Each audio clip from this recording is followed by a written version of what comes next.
You got beat up, pistol whipped, batoned, all that. But there's a different set of rules in society. So when it comes to, in terms of them giving solutions, shit, they feel like experts. Ain't nobody man enough to tell them that they're wrong. Well, typically, most men are not man enough to tell them that they're wrong. That's why when you have platforms like this or platforms like a Kevin Samuels or somebody like that who actually holds the mirror up and shows women like who they really are, who a lot of them really are, is so much outrage because they're just not used to getting held accountable. So, I think that's what the mindset is about it. As far as like, are they qualified to do it? Hell no, you're not qualified to give me no marriage advice if you ain't never been married, or if you got 3, 4, 5, 6 failed marriages. No, no. You can like kind of, you can tell me something, but I'm gonna take it with a grain of salt. It's like you don't have the foundation for that. Your relationships last 2, 3 years.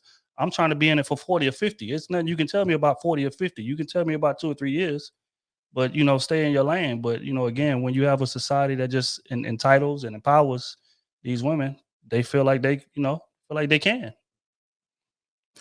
I was having a conversation with I think it was you really earlier about I have talked to women that are upset and tired of hearing women wanting to cooperate, wanting to learn how to be a helpmate. Like they are sick of these women. They can't stand them. To them, that is wrong. I just don't get it. Dave, let me go to you. Women that lack self-awareness, who are the problem, and they want to give solutions. What is your take on it? Yeah, they call those women pick-me's. No, I think it's right. I mean, it's one of two things. The institution of marriage is one of the few things that was ordained by God. If you most religions, the institution of marriage is something that was defined and ordained by the sovereign God of that religion. So it is an utmost important institution. So there's one of two things. Either they don't view marriage as the life-altering institution that it is, and they think that it's a trivial thing and it's not important to them, or they do view marriage as an important thing, but they are completely unaware of how woefully inadequate they are to advise anyone. In order to become a practicing physician, you have to go to college, which takes 4 years. Then you have to go to medical school, which takes another 3 years. Then you have to pass a board exam, which could take you up to a year. Then you have to spend another 3 years as a resident before you can then become an assistant to another physician, right? And licensed in whatever state or whatever. That's 10 years before you can actually practice medicine, okay? And because the field of medicine is viewed to be that serious, right? The same thing with law. You have to go to college for 4 years. You got to go to law school for 3 years. Then you got to pass the bar exam, which takes about a year. Then you're an associate attorney. And then to become a lead is another couple of years, about 10 years before you can sit there and say you're a lead, right? Because the field of law is an important position where you have people's lives in your hand. But you want to be a relationship advisor. You've never been married. You have no experience with anything, and you're just out there saying that. I mean, even people who are not qualified to practice medicine, they say, this is not medical advice. Please consult your physician. Or someone's giving legal, this is not legal advice. Please consult your attorney, right? Or financial advice. This does not constitute as financial advice. Please speak to your financial advisor about this XYZ. But this relationship advice, anybody just wants to throw out anything with no accountability, no saying, hey, by the way, I'm not an expert. I have no experience in this.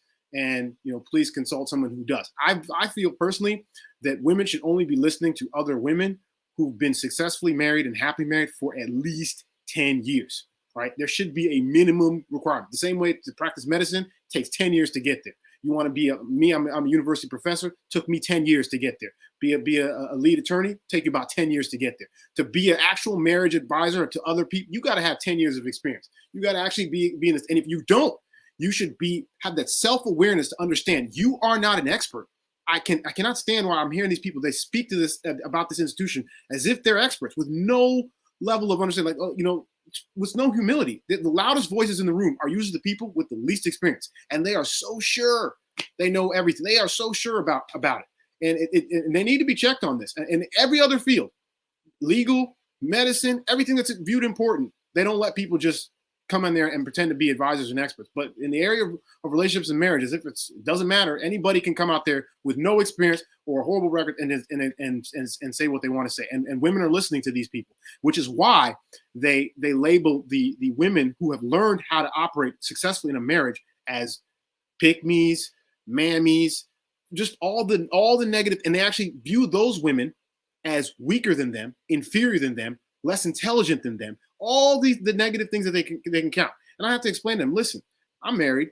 My wife is not less intelligent than you. You are not smarter than her. You are not stronger than her. You don't have anything that she does not have.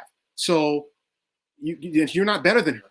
Get this out of your head. You know, the women who made that decision to cooperate with a man have made that decision with the idea that they can better themselves and that they collectively are better, and so will their children. And if you talk to people who've actually had success in marriage, they're on the same page. And if the people who are completely on the same page, look at their background, you'll see and you'll understand why. They become with that fire. I like that, man. I definitely like that. If you guys are just tuning in, welcome to King's Talk. Make sure you guys get them likes up. Also, make sure you subscribe to the channel. Men with a lot of options are not in a rush to pick one. Men with a lot of options are not in a rush to pick one. Start with you, Trail. I would agree.